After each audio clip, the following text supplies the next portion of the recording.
Because I like science and I want to help people. Sound familiar? Medical school interviews. I still remember those words I used to describe my motivation. And then a few years later, I vividly remember those first few weeks in hospital wards, this tremendously fulfilling responsibility as people entrusted me with their wellness. And then fast forward a decade, whilst working in primary care, I experienced the other side of the fence, as I supported loved ones through an agonizing ordeal. There's nothing quite as dizzying as the concept of potentially losing family. As a doctor, you see things happen to people, awful things, but you don't quite realize they could ever happen quite so close to home. You don't realize how quickly patienthood can strike any one of us, how suddenly you can lose all sense of control and autonomy. And something unexpected happened during this time. I came into conflict, real conflict, with my peers and with the very profession that I'm a part of. The profession that I thought did nothing but help, primum non nocere, do no harm. And yet I saw an entire life history reduced to a single test result, coupled with defensive practice and a blind adherence to protocols without any critical thinking, and the devastating consequences which followed.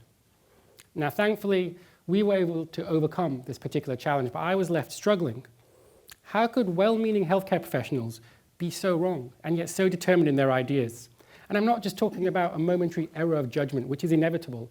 I'm talking about the stubborn perseverance of belief despite evidence to the contrary. How can we act so irrationally at times? And the skepticism I was left with as a result of this experience sent me on a path to try and better understand us as humans within healthcare.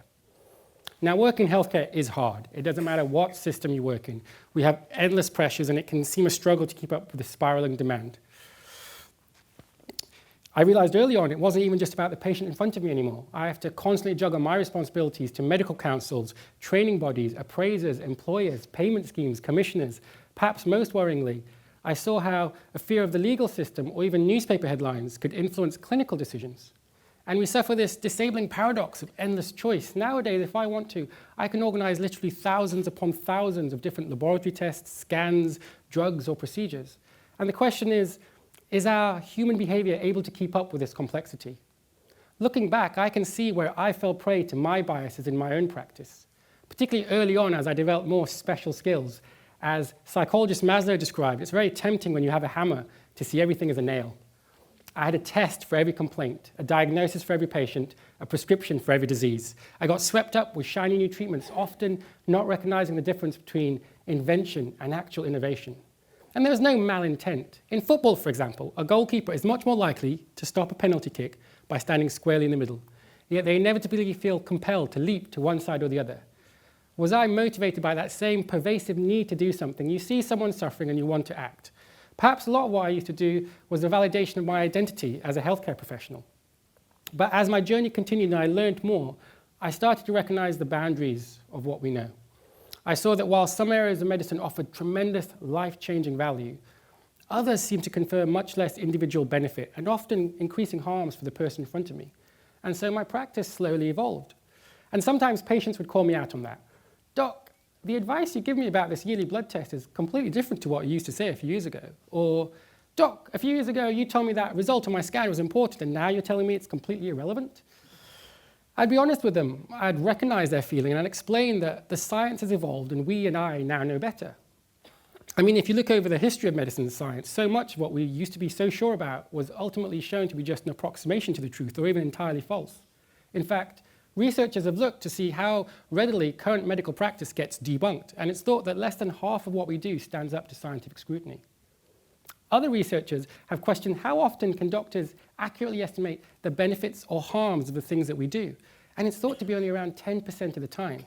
Too often, it seems, we overestimate the benefits and underestimate the harms.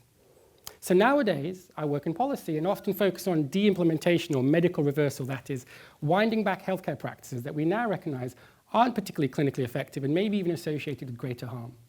And yet the resistance to this is stark, a stubbornness by professionals to abandon disproven ideas. This isn't new. If you go back to the 19th century, Ignaz Semmelweis, a Hungarian physician, discovered that hand washing reduced hospital mortality. And yet at that time, he was rejected and lambasted by colleagues for challenging norms from a profession that refused to accept the hands of gentlemen could transmit disease. So I question, are we any more reflective since then? Translational research would suggest that from the time academics change our understanding, it can still take 20 years for clinicians to actually update their frontline practices. And many of our practices are centuries old. Take the stethoscope, 200 years old. It has huge symbolic power. And how often do I hear, "Doc, can you listen to my chest? I've had a cough for a couple of weeks." Might be obvious. Well, actually, you might be surprised to hear that certainly in general practice, for its commonest uses in most adults, after taking a thorough history, this offers much less benefit than you might think. And actually, it's linked to harm. Yep. In general practice, there's evidence that the use of a stethoscope is associated with inappropriate antibiotic prescribing and diagnostic error because of the unreliability of its findings. That's why this isn't even mine. I had to borrow my dad's stethoscope for this talk. I do use it, but judiciously, and so rarely now that I'm a healthcare professional that hasn't had his own stethoscope for years. Now, some of you may feel uncomfortable as I question such a familiar and common tool. That uncomfortable feeling, that's called dissonance. You see, our brains like information that fits with our pre-held beliefs, and we have a tendency to reject knowledge, particularly negative information that contradicts those ideas. Even more so if it challenges elements of our identity, such as our intelligence or ethics. I mean, how could you have been doing something for years that isn't helpful or even potentially harmful? Our brains struggle to accept that, and so we subconsciously generate self-justifications. And this can link to something known as overconfidence bias. And there are lots of cognitive biases, and they can offer us advantages, but they often also open us up to irrational behavior. Another cognitive bias that my family experienced was something known as risk aversion, which explains why professionals can sometimes be more influenced by fear than best interests. And particularly at a time when rare events can be sensationalized in the media, and we can sometimes see health systems redesigned around the exception rather than the rule, we can find ourselves in a culture of defensive practice which can harmfully over-medicalize people. Going back to overconfidence, there's something known as over-precision bias, which is the excess certainty of the accuracy of your knowledge. And as healthcare professionals, this is a problem. It can really affect our ability to refine our clinical decisions. And I've seen firsthand the harm that this can cause. There's lots of reasons why we develop overconfidence. Certainly, it doesn't help that we're often taught and examined as matter of fact. How many of our examinations have true-false questions? This symptom equals this disease. This disease equals this drug. Nothing about patient preferences, black and white, no grey. And yet, William Osler, a Canadian physician, well described medicine as a science of uncertainty and an art of probabilities. See, I used to be overconfident, overprecise, and I mistakenly thought that persona helped patients believe in me. But the more I scrutinized, I began to embrace uncertainty and confront it, the inevitable uncertainty that we face in our profession. The more I shared the limits of what we know, the more patients actually trusted me. I let go of these false ideas that I can control everything, that more is automatically better, and most importantly, I started to stop letting fear control my decisions. I shifted from just doing healthcare to actually explaining it and trying to be a partner with my patients. But I quickly realized this is a lot harder. It takes more time. I mean, why challenge some norms? Why have more of those tough conversations? In uncertainty, why should I explore all of the options, particularly if some of those choices might open me up to a risk? And I discovered I have to constantly remind myself of my original motivation. When I went to medical school, I wanted to help other people.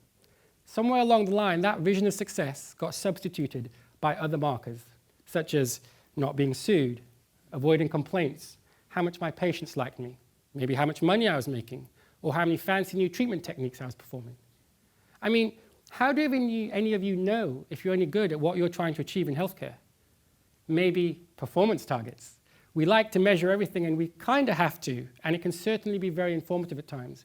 But research shows us some of the unintended consequences of targetizing measures and how it can sometimes misdirect our efforts. And I gradually came to realize I had completely started to miss the most important thing, my patients' individual experience of their illness. And I realized how completely separate that was to their disease, which is a label that we create. Doctors, pathologists, academics, the industry, we create definitions of disease. They vary from country to country. They're constantly expanding, slowly medicalizing more and more of normality. We've even managed to turn risk into a disease. Blood pressure, cholesterol, these are things that most people don't even feel on a day-to-day basis. And even people who've suffered what we would consider to be quite severe disease, sometime later, their happiness can be equivalent to anyone else, a testament to the immense potential of the human condition to adapt and overcome. So along my career, and particularly in my experience of patienthood, I discovered that human beings cannot be reduced to organs, test results, or a diagnosis. They're individuals with a rich personal story and unique circumstances that determine their sense of illness or happiness. But I realized because we're not able to easily measure or capture those individual values, they can become invisible to the system. Instead, we have endless catalogs to codify those disease labels that we invent. And we wrap our payment systems around these disease codes, creating an economy for sickness that perhaps outweighs the market for wellness. It's not surprising that we can get caught up chasing diseases and sometimes missing what's actually important to the person in front of us. We are slowly getting better, but a recent study showed we only capture what's on the minds of our patients in under half of our consultations. So we still have a long way to go. And it's understandable when we're under pressure, it's often the easiest thing to do. Organize another test, prescribe another drug, refer the patient somewhere else. To genuinely connect with someone is a lot more consuming, but is so, so necessary. When I realized I could put aside the noise of all those other pseudo-metrics of what good care looked like, I was able to refocus myself. I realized that for me, that often meant less medicine and more care. Particularly as an individual in general practice, more often I realized healing just meant listening much, much more, providing some advice, sharing risks, and softly supporting rather than trying to control choices. After all, doctor means to teach.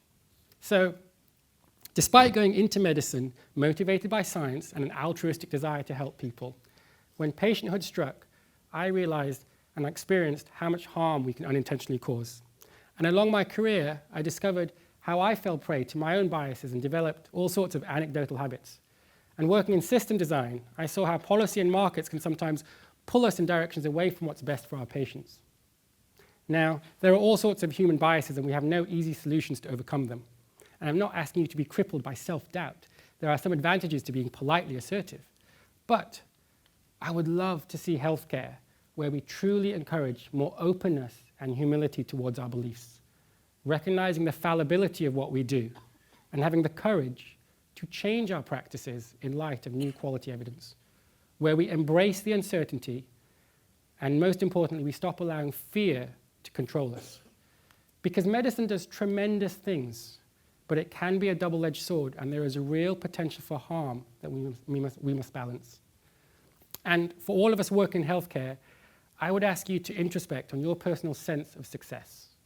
No one else can tell you what that is, and the bottom line is we still can't really define it.